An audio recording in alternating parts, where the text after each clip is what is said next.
हरे कृष्णा। कीर्तन शुरू करने से पहले महाभारत का वो दृश्य आज हम याद कर लेते हैं। आइए। अभिमन्यु याद है ना, 16 साल का एक लड़का।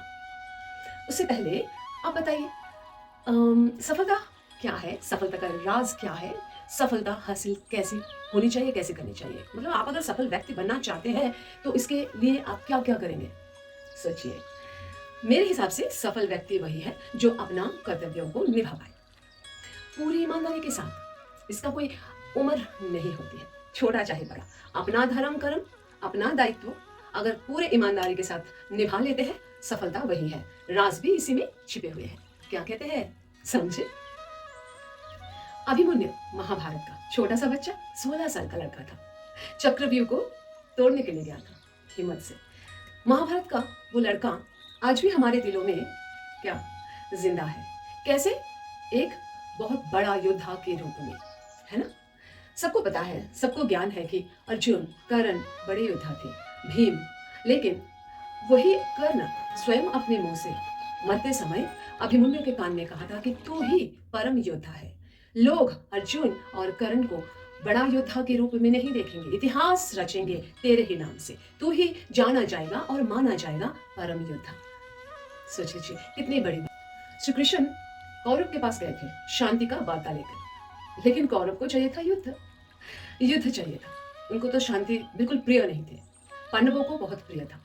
धर्म के आधार पर अपने जीवन को चलाना ही उनका परम सत्य था, परम उन्हें पसंद होते थे। लेकिन समय की बात होती है ना। युद्ध तो होना ही था और अभिमन्यु का भी वध होना ही था। कैसे, चक्रव्यूह किसने रचा था। महाभारत के युद्ध में दोनों ओर से लड़ाई बड़ी धमाकेदार चल रही थी। ऐसे में द्रोणाचार्य ने चक्रव्यूह का रचना किया, क्योंकि द्रोणाचार्य ने ही कहा इस छोटा सा बालक को अगर हम यही समाप्त नहीं करेंगे तो हमारे ऊपर भारी पड़ेगा। तो चक्रव्यूह रचना की। उसमें 7 महारथियों ने मिलकर अभिमन्यु का बेरहमी से वध किया। अभिमन्यु को पता था चक्रव्यूह है क्या, कैसे, जब मां के पेट में था, और लेकिन बाहर कैसे आना है ये नहीं सुना था। तब तक वो सो गया था। लड़का 16 साल में ही बड़ा योद्धा बन गया था और पेट में, मां के पेट में रहते हुए पता चल गया था, ज्ञान हो गया था कि चक्रव्यूह होने वाला है। अगर वो सुन लेता कि बाहर कैसे आना है तो आज नहीं मरते। लेकिन मर के अमर है हमारे दिलों में, है ना। 7 महारथियों ने मिलकर बेरहमी से, नियम को उल्लंघन करते हुए, युद्ध का जो एक नियम होता है ना, युद्ध का नियम होता है, लेकिन ये कौरव युद्ध के नियम से बाहर आए और बेरहमी से पीछे से वार की। 7 महारथियों ने मिलकर बहुत ही दर्दनाक मौत हमारे अभिमन्यु को दिए। भीम ने माना किया, अभिमन्यु तुम अकेला नहीं कर पाओगे, फंस जाओगे, तुम अकेला। लेकिन अभिमन्यु ने बात नहीं मानी। अभिमन्यु ने कहा उस छोटी सी उम्र में ही कि मैं धर्म के लिए युद्ध करने आया हूं। 16 साल में धर्म का ज्ञान है। इसलिए कहते हो ना कि हर घर में भगवत गीता पढ़नी चाहिए, ज्ञान होनी चाहिए, तो ही ना समाज का कल्याण होगा, है ना।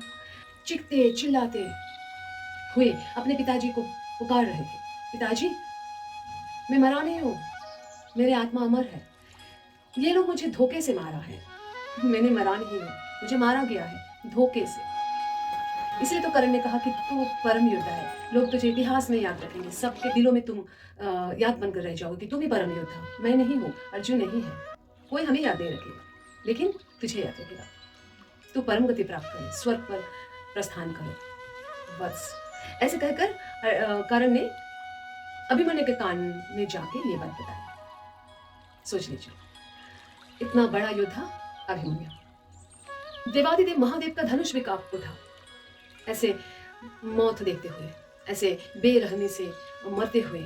लेकिन अभिमन्यु मरते दम तक रथ का पहिया उठाकर भी दुश्मनों के साथ लड़ने के प्रयास की, सबके छक्के छुड़ाने की कोशिश की, और छुड़ा भी रहे थे। लेकिन पीछे से अश्वत्थामा पीछे से आके पकड़ लिया और सारे महारथियों ने मिलकर क्या धोखे से मार डाला। तो आज हम किसे याद रख रहे हैं ज्यादा से ज्यादा, बताइए। अभिमन्यु का जब कहानी सुनते हैं तो आंखें भर आते हैं, है ना।